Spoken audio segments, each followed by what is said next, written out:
బహుకరించిన కాలోజీ నా గొడవ పుస్తకం కూడా సిటీ సెంట్రల్ లైబ్రరీలో ఉంటుంది అధ్యక్ష.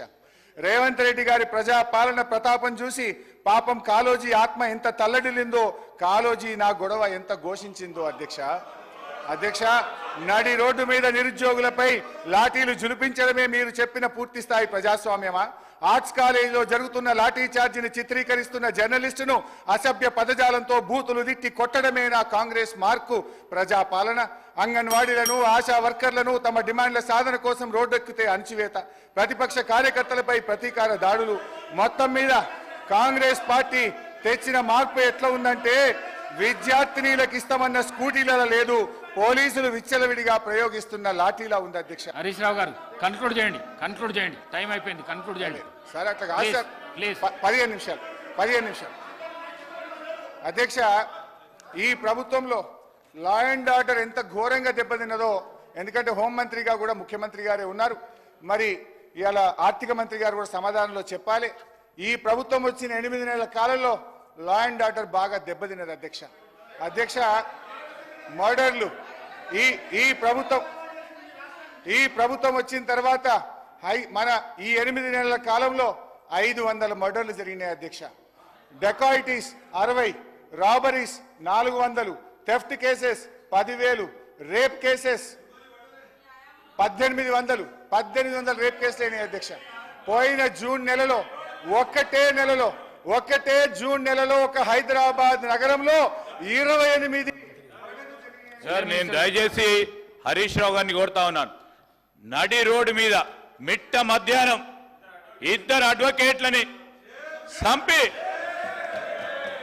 వారిపైన ఏ కేసు ఏ చర్య తీసుకోకుండా వారు లా అండ్ ఆర్డర్ గురించి మాట్లాడతామంటే నిజంగానే ఇంతకుముందు మా వెంకన్న గారు చెప్పినట్టు దయ్యాలు వేదాలు పలికినట్టుగా ఉంది అధ్యక్ష.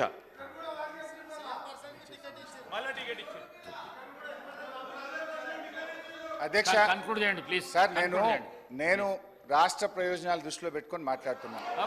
ఈరోజు ఈ ప్రభుత్వం వచ్చిన 8 నెలల కాలంలో 1,00,000కు పైగా ఎక్కువ కేసులు నమోదైనాయి అధ్యక్ష. ఈ మధ్య ఒక అమ్మాయి పోలీస్ స్టేషన్ కోసం, ఒక ఆడబిడ్డ ఆటో ఎక్కి పోలీస్ కంప్లైంట్ ఇవ్వడానికి పోతే ఆ ఆటో వాళ్ళు కారులో ఎక్కించి గ్యాంగ్ రేప్ చేశారు అధ్యక్ష. అంటే హైదరాబాద్ నగరంలో ఇలాంటి పరిస్థితి ఉంటే మన నగరం యొక్క ప్రతిష్ట దెబ్బతింటది. దయచేసి ఆలోచించండి. నేను ఇంకో మంచి ఎగ్జాంపుల్ కూడా చెప్పాలనుకుంటున్నా అధ్యక్ష, ఒక్క నిమిషం. ఈ మధ్య ఒక మంత్రి గారు, నేను పేరు చెప్పను కానీ, ఒక మంత్రి గారు రాత్రి 10:30-11 గంటలకు వారి బిడ్డ ఐస్ క్రీమ్ తినాలనుకుంటే మంత్రి గారు వారి బిడ్డ ఐస్ క్రీమ్ కొనుక్కుందామని హైదరాబాద్లో బయటకు పోయిందట. బయటకు పోయి ఐస్ క్రీమ్ కొనుక్కుందామని తిరిగితే ఏడ చూసినా షాపులు బంద్ ఉన్నాయట హైదరాబాద్లో.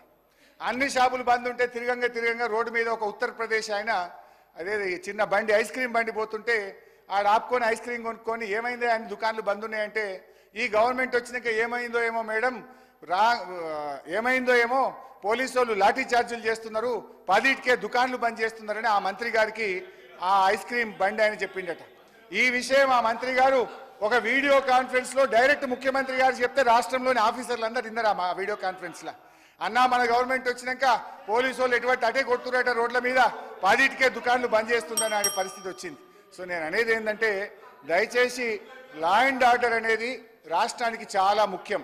పెట్టుబడులు రావాలన్నా, ఉద్యోగాల కల్పన జరగాలన్నా లా అండ్ ఆర్డరు చాలా దెబ్బతింటున్నది.